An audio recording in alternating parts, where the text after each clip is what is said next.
Okay, let's talk about something called a neural reset. Really, it's all about how to reclaim your mind from those default settings. The ones that are totally holding you back. I mean, you know the feeling, right? You wake up and before you're even fully conscious, your hand just finds your phone. You start scrolling and boom, you're already behind.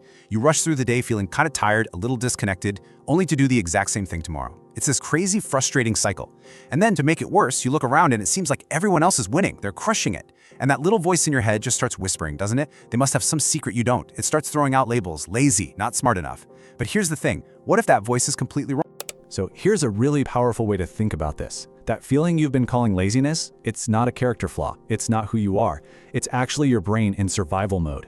See, your brain has gotten so good, so efficient at protecting you from this so-called threat of effort that it just serves up the easiest, quickest dopamine hit it knows. And yep, that's your phone. Okay, so let's dig into the science here because this is really important.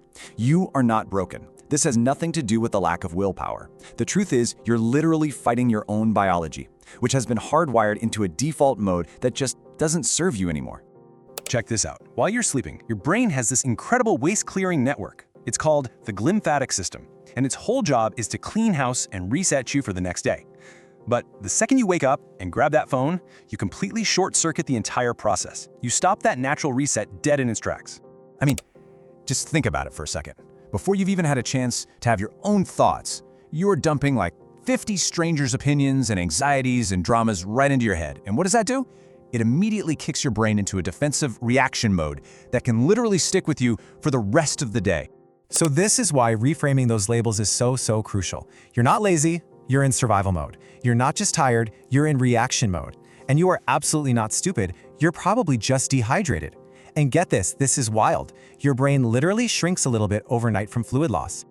And that right there is why that first glass of water in the morning is such a game changer. It's so much more than just hydration. It's a signal. You're telling your brain, hey, I'm in control now. It helps flush out all that metabolic waste and can boost your alertness within minutes. You're basically giving this high-performance machine the exact fuel it's been crying out for all night. All right, now for the fun part. Let's get into the practical toolkit for activating your superpowers. This is all about making a shift, moving from being a passive consumer of your day to an active creator. You know, if you really want to tap into how smart you are, try this one simple thing, the 10-minute silence rule. That's it, no phone, no music, no podcasts, just you.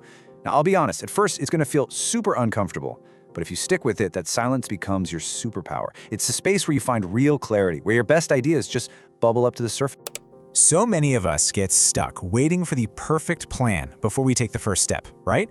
But here's the truth about perfectionism. It isn't really about having high standards. It's just a really clever excuse your brain uses to avoid the risk of failure. Because hey, if you never start, you can never fail. Makes sense, right? But it keeps you stuck. See, we've got it all backward. We think we need motivation before we can get started. No, it's the other way around. Motion creates emotion. The simple act of just beginning a task, no matter how tiny, is what actually generates the feeling of motivation you thought you needed in the first place.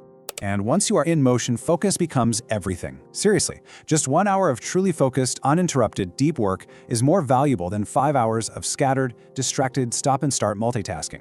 It's not even close. And this is how you can actually master new skills. Just 20 minutes a day of focused, dedicated effort. It's totally possible. Okay, and you don't have to rebuild your entire life overnight. That's way too overwhelming. The strategy is so much simpler. Just focus on rebuilding your day. And it all starts with this awesome concept called tiny momentum. So, what's that first domino? Honestly, it could be something as simple as making your bed. And this has nothing to do with having a tidy room. It's about psychology. It's about giving your brain immediate, concrete proof that you can start a task and finish it.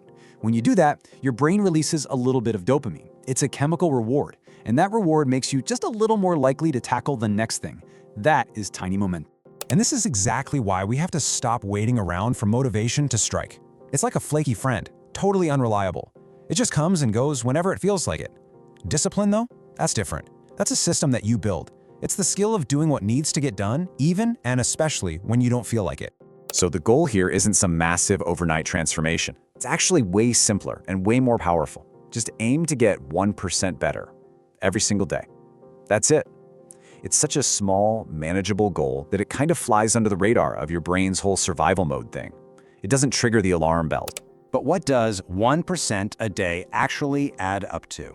Well, this is where the magic happens. The power of compounding is just mind-blowing.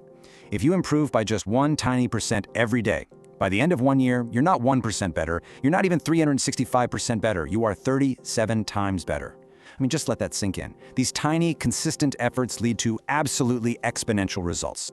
So as we start to wrap this up, I want you to consider something. Your future self, the person you want to become, is watching you right now. And they are really hoping you make the choice to start today. So really, the only question left is for you. The choice you make right now, in this moment, is the foundation for who you're going to be tomorrow. So, what will it be? What's your first tiny win? What is that first domino that you're going to push over, starting right now?